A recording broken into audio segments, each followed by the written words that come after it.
नमस्कार, आदाब, सत श्री अकाल। कैसे हैं आप सभी लोग।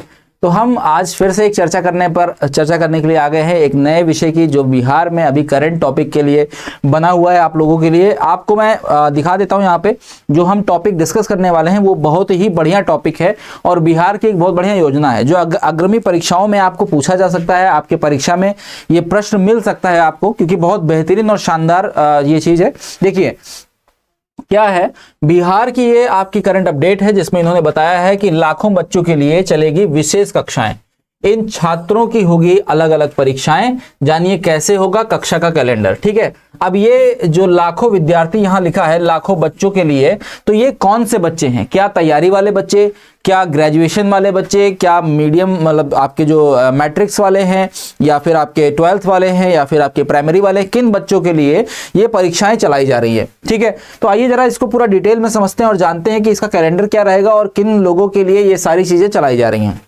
तो बिहार बोर्ड ने हाल ही में, आप लोगों को ये मैं बता दूं कि बिहार बोर्ड ने हाल ही में क्या बोला है। उन्होंने बोला है कि हम बच्चों के लिए, बहुत सारे बच्चों के लिए क्या करेंगे भाई, विशेष कक्षा का संचालन करेंगे। इन छात्र छात्राओं की अलग से परीक्षा भी ली जाएगी। इनकी परीक्षा को लेकर कैलेंडर भी जारी हो गया है। तो अगर आपके जानने में आपके दोस्त, आपके बच्चे या आपके स्वयं के कोई बच्चे इस कैटेगरी में आते हैं तो आप उन बच्चों को इस परीक्षा में सम्मिलित करवा सकते हैं। राज्य के सरकारी स्कूलों में पढ़ने वाले कमजोर बच्चों के लिए 1 दिसंबर से विशेष दक्ष क्लास आयोजित की जाएगी। तो नाम क्या है? 1 दिसंबर से दक्ष क्लासेस, क्या नाम है? दक्ष क्लास आयोजित की जाएगी। इन बच्चों को विशेष कक्षा के तहत वार्षिक परीक्षा में उत्तीर्ण कराने का निर्णय लिया गया है। मतलब आपने देखा होगा कि बहुत सारे बच्चे प्राइमरी में ऐसे होते हैं जिनको प्रतिभा न होने के कारण या कम होने के कारण वो जो उनकी फाइनल परीक्षाएं होती हैं उसमें वो असफल हो जाते हैं या मनचाहा रिजल्ट उनका नहीं आता है। इसी समस्या को सुधारने के लिए ये दक्ष क्लास आयोजित की जा रही है और बिहार बोर्ड ने इसकी बात बता दी है। इन्होंने कहा है कि 1 दिसंबर से हम इसको आयोजन करेंगे।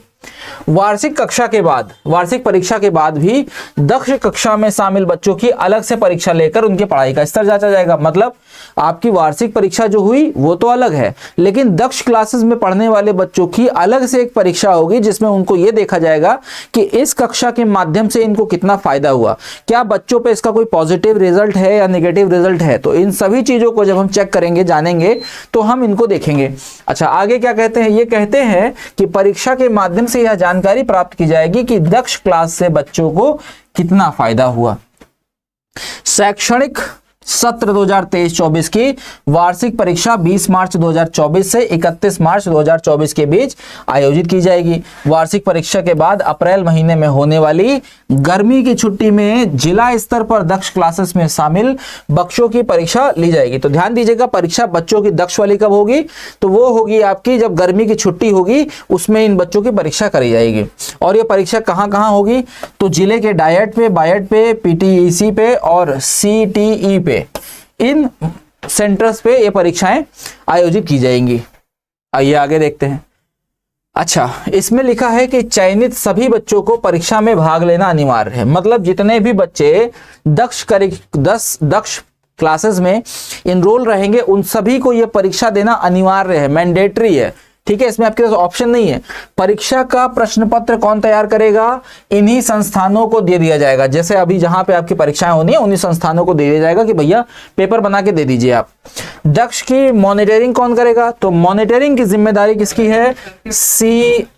SCERT की। ठीक है, इनको दे दी जाएगी। परीक्षा में स्कूल की ओर से चयनित सभी बच्चों को भाग लेना अनिवार्य हो जाएगा।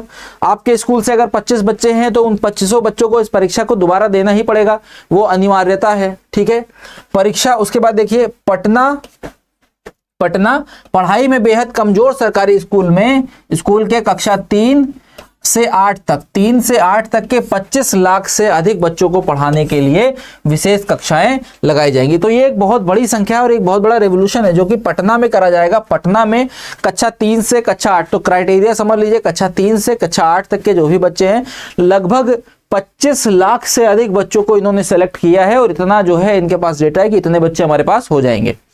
यह कक्षाएं 1 दिसंबर से रोजाना संचालित होंगी। यह कक्षाएं विद्यालय गतिविधि समाप्त होने के बाद अथवा भोजनावकाश के बाद लगाई जाएंगी। मतलब जब विद्यालय का कार्यक्रम खत्म हो जाएगा और भोजनावकाश हो जाएगा, उसके बाद इन क्लासों का आयोजन किया जाएगा। अच्छा, अब देखिए यहां पर कुछ अनिवार्यताएं हैं, वो देख लेते हैं। पहली अनिवार्यता क्या है? अधिकतम 5 बच्चों को पढ़ाना अनिवार्य है। ठीक, विशेष कक्षा मिशन दक्ष के रूप में संचालित की जाएगी। इस संदर्भ में शिक्षा विभाग के अपर मुख्य सचिव के पाठक ने सभी जिलों के जिला पदाधिकारियों को यह जरूरी पत्र लिखा है और अपर मुख्य सचिव पाठक जी ने बताया कि समूची कवायद 1 दिसंबर से प्रारंभ की जाएगी। मतलब जितना भी ये कार्यक्रम है वो 1 दिसंबर से आपको प्रारंभ करना ही करना है। ओके, इसके संचालन के लिए जिला पदाधिकारी की अध्यक्षता में एक कमेटी का गठन किया जाएगा, जिसमें मिशन दक्ष के संचालन के लिए जरूरी निर्देश निर्धारित दिए गए हैं। अपर मुख्य सचिव पाठक जी ने कहा है कि प्रत्येक शिक्षक को अधिकतम 5 बच्चे पढ़ाने होंगे। मतलब एक टीचर अधिकतम 5 बच्चे पढ़ाएगा, इससे अधिक नहीं। मतलब ये नहीं कि आपने 500-600 बच्चे एक साथ बैठा लिए। अगर आप 5 बच्चे 6 बच्चे अगर पढ़ा रहे हो तो इसका मतलब है कि आप प्रॉपर उन 5 बच्चों पे फोकस करोगे और उनकी कमियों को छांट करके सही करना है, इसीलिए ये चलाया जा रहा है। ठीक है, शिक्षकों को इतने बच्चे अटेंड करने होंगे। इन शिक्षकों की जिम्मेदारी होगी कि बच्चों को उस कक्षा का स्तरीय ज्ञान दे दें, ठीक, जिसमें उसका नामांकन कराया गया है। दरअसल कमजोर बच्चों से आशय ऐसे विद्यार्थी हैं जो कक्षा में पढ़ रहे हैं, उनके स्तर से कम ज्ञान या समझ रखते हैं। समझ गए? मतलब कमजोर ये नहीं कि उनके पास पैसा नहीं है। क्या है, जो बच्चा जिस क्लास में है अगर उसको उस क्लास भर की नॉलेज नहीं है या उसका लेवल बहुत अप नहीं हो पा रहा है, तो ऐसे बच्चों को सिलेक्ट किया जाएगा। अच्छा, अब प्रधानाध्यापक और शिक्षकों पर कैसे हो सकती है कार्यवाही? ठीक है, अगर लापरवाही की जाएगी तो जाहिर सी बात है कार्यवाही का भी प्रावधान है। तो क्या कार्यवाही होगी? पाठक जी ने बताया है कि मिशन दक्षता में माध्यमिक विद्यालय के शिक्षकों की अहम भूमिका होगी। ठीक, मतलब जो हमारे माध्यमिक विद्यालय के शिक्षक हैं उनकी अहम भूमिका निभानी, क्योंकि कक्षा आपकी 3 से 8 तक के बच्चे इसमें शामिल हो रहे हैं। सभी माध्यमिक विद्यालयों में शिक्षकों की हाजिरी दैनिक रूप से लगेगी, लेकिन यह ध्यान रखा जाएगा कि इस दौरान उन्होंने कितनी कक्षाएं ली। ये नहीं कि आप आए, आपने हाजिरी लगा ली और आप चुपचाप बैठे हैं, आप एंजॉय कर रहे हैं, आप काम नहीं कर रहे हैं। आपकी जो भी चीजें होंगी वो मॉनिटर होंगी, पूछा जाएगा कि आपने कितनी कक्षाएं ली आज। ठीक है, अगर मिशन दक्ष की कक्षाएं मिलाकर या शिक्षक 6 घंटे नहीं पढ़ाता है या 6 घंटियां नहीं पढ़ाता है, 6 घंटियां मतलब जो भी उसका एक घंटे का जो भी ड्यूरेशन होगा, 6 घंटियां नहीं पढ़ाते हैं, तो यह माना जाएगा कि वह विद्यालय में केवल शारीरिक रूप से उपस्थित है। यह बहुत बढ़िया कदम है, बहुत जबरदस्त कदम है कि भैया टीचर आया तो है, लेकिन क्या वो मन से बच्चों को पढ़ा रहा है? क्या वो अपना बेस्ट दे रहा है बच्चों के साथ? अगर ऐसा नहीं है, अगर वो टीचर एक दिन में आने पर 6 घंटियां भी नहीं पढ़ा रहा है, 6 घंटियां इट्स मीन कि अगर 1 घंटे का पीरियड है तो 6 घंटे, अगर आधे घंटे का है तो 3 घंटे, मतलब जो भी 1 घंटे का ड्यूरेशन है, अगर वो बच्चों को नहीं पढ़ा जा रहा है, इसका मतलब कि वो केवल शारीरिक रूप से उपस्थित है, उसका कोई भी ध्यान क्लास में नहीं है। ठीक है, लिहाजा उस दिन का वेतन भुगतान नहीं किया जाएगा। ठीक, मतलब आपकी तुरंत कार्रवाई हो जाएगी, आप बिल्कुल एकदम किनारे हो जाएंगे।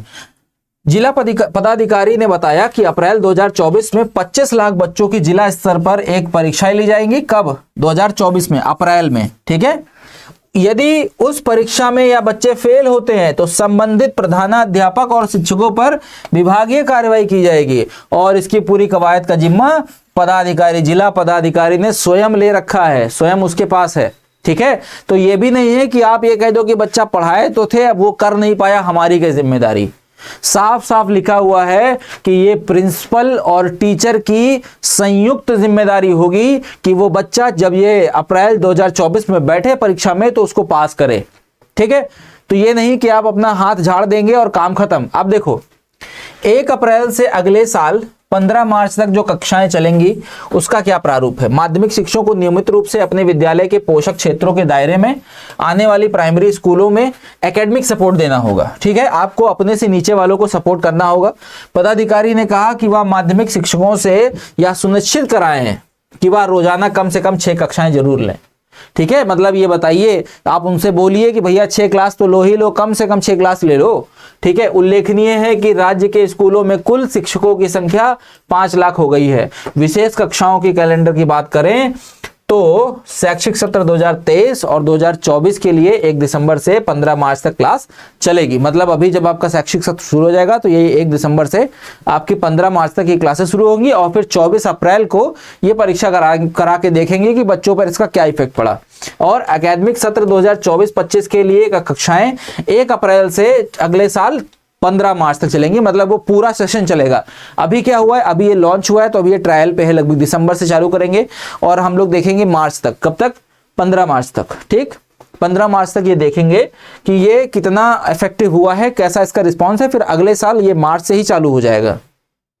ठीक है, तो ये पूरा सेशन आपको ध्यान में रखना है। काफी बढ़िया न्यूज है और काफी बेनिफिशियल न्यूज है। इससे क्वेश्चन में आपके जब आप करंट का पेपर दोगे, ठीक है, तो इससे आपके क्वेश्चन बन सकते हैं। क्या क्या क्वेश्चन बन सकता है?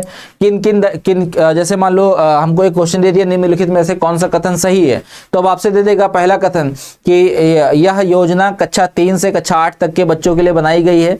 ठीक है, इसमें एक अध्यापक मैक्सिमम या एक अध्यापक अधिकतम 6 विद्यार्थी पढ़ा सकता है। और ऑप्शन सी दे देगा कि इसमें माध्यमिक अध्यापक का मुख्य रोल रहेगा और आपको ऑप्शन दे देगा ऑप्शन ए सही है, ऑप्शन बी पहला दूसरा सही है, ऑप्शन सी पहला तीसरा सही है, ऑप्शन डी तीनों गलत हैं। तो आपको क्या ध्यान रहना है भाई, पहला सही है क्योंकि इसमें क्या कर रहे हैं भाई, बच्चों को ले रहे हैं 3 से 8 तक ले रहे हैं। लेकिन अभी हमने एक पॉइंट आपको बताया कि एक टीचर मैक्सिमम 5 बच्चे ही पढ़ा सकता है, उससे ज्यादा नहीं पढ़ा सकता है। तो इसी तरह करके आपके पास मिक्स क्वेश्चन बनेंगे और इन क्वेश्चंस का आंसर आप करके इससे आने वाले जितने भी प्रश्न हैं आप कर लोगे आराम से, कोई दिक्कत नहीं होगी। ठीक है, तो चलिए तब तक के लिए जय हिंद जय भारत। बने रहिए हमारे साथ, अगले और भी करंट टॉपिक से न्यूज टॉपिक से बने रहिए, हम आपको बताते रहेंगे, अपडेट करते रहेंगे। तब तक के लिए जय हिंद जय भारत।